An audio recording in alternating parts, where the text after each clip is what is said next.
Hello everybody, this is Jurassic Adventures, and in today's video we'll be taking a look at a brand new figure for 2023 from Mattel, and that is the Hammond Collection Concavenator. This figure is very interesting and almost doesn't belong in the Hammond Collection line, but I still decided to pick this one up anyways just to see how it is. I also bought this figure to ask the question, is it worth it or should you wait till it goes on clearance? We'll see.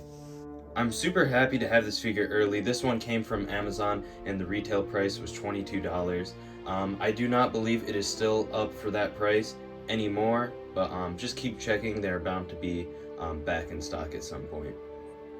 Without further ado, let's take a look at the box. The box is your typical Hammond Collection box. It is the same size as all the other medium-sized dinosaurs. We have Concavenator there, and then we have the nice window so you can see it. Mine came a little bit banged up from shipping, but that's okay.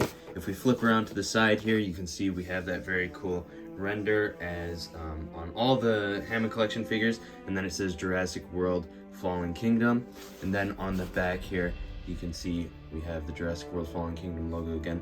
A big picture of Concavenator, no picture from the movie because there isn't really a clear shot of it in the movie, and then we have this blurb right here that you can read if you want to, so just pause the video for that.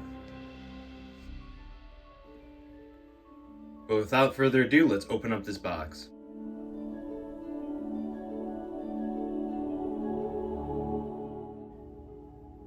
Now that we have this figure out of the box, we can take a closer look at it. I don't know why they decided to use this species instead of anything else from Fallen Kingdom, such as maybe the Allosaurus or even the Carnotaurus, to start off that sort of medium-large assortment. But this figure isn't actually too bad. Starting off with the sculpt, you can see that there is a nice sculpt and scale texture that runs all the way down the figure. I got a lot of nice spikes up here and nice ridges. These crests or sails are very nicely textured as well. And we just got a lot of nice sculpting detail on this thing. Next, we have the paint. And this figure actually has really nice paint. Starting with the sculpt, you can see that there is a lot of nice sculpting detail on this thing. There are nice spikes and different ridges and nice scale texturing, and then the crests or sails are also very nicely textured. So you can see that this thing has a lot of detail, and it is not just a retool of the other one. You can see that it's a lot more refined as well, especially in the head from the original one, which is nice to see. You can see that the base color of the figure is this sort of greenish gray, and then we also have these really nice orange accents up top, airbrushed here. We got a nice burnt orange and brown that goes on the back of the leg here and carries down the tail in this really nice pattern, and then the tail is molded in that same orange as up here. So we got a lot of color variation, which is great to see. The underbelly is a nice sort of grayish tan, and then all the claws are painted except for, of course, the dew claws, which I do not expect on these sort of figures. And then we have more of that orange patterning that goes down the neck, and then we have a darker burnt orange that goes as we get closer to the head, and then we have that printed orange and then the eye. And that is all printed on the face there, and that is the one thing I really just don't like about this figure, and that is that printing, because I don't know if you can see it, but it does have a sort of grainy texture. You can see that it's printed, and it just doesn't look very aesthetic in my opinion, but that is easily fixable with some paint, so it's not too big of a deal. Also, the teeth are painted all, and they look very nice and neat, and then the inside is obviously molded in a nice flesh colored plastic. So overall, the paint is really nice on this thing. I was decently surprised with that. Next, we're going to take a look into the articulation of the Concavenator. So starting off, as you can see, we have that mouth articulation. Mine is a little bit stiff and kind of catches for some reason, which isn't great, but we got that lower jaw, and then we got that upper jaw that can go up just a hint, and then it comes back down. The head can move up and down, and also side to side a great deal. Same with that neck, as you can see. So we got a great range of posability there.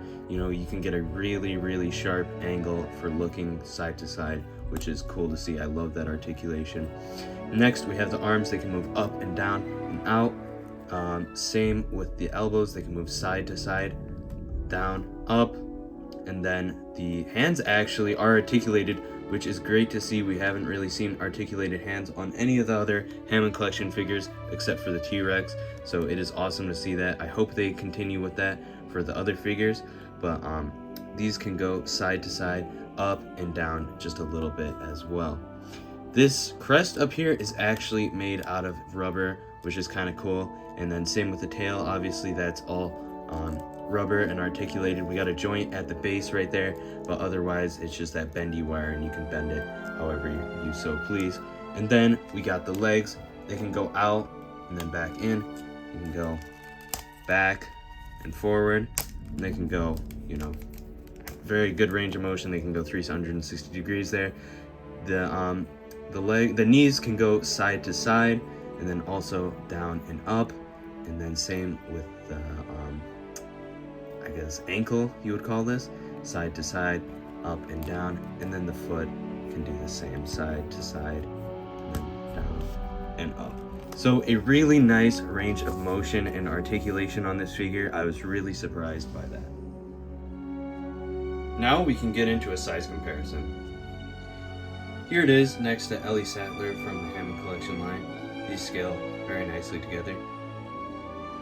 Next, here's the Concavenator next to my repainted Dilophosaurus. Here's the Concavenator besides the Baryonyx from the Hammond Collection line. And then with the Parasaurolophus for good measure.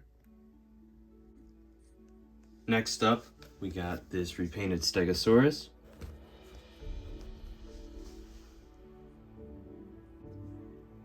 And then here it is next to my custom Hammond Collection Rexy. For my overall thoughts on this figure, I think this figure actually surprised me and is pretty solid. For being such an obscure species, I think it is represented really nicely here.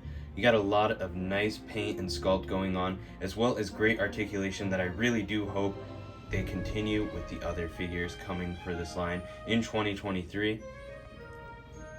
Really, the only complaint I have about this figure is that sort of grainy print texture on the face, and even that isn't too bad. I would say if you're really eager to get this figure, you either like Concavenator or you really like the Hammond Collection figures, I think it's a pretty good pickup. But if you're a little bit more hesitant, I'd definitely say wait for this one to go on sale, because it probably will. I really didn't expect this figure to have such cool paint and sculpt as well as articulation. I think this one is pretty good. It's a pretty solid figure actually. It is a rather obscure species, but I think it is pretty cool. But as always guys, if you enjoyed this video, please leave a like, comment, and subscribe. This is Jurassic Adventures, and I'll see you in the next video.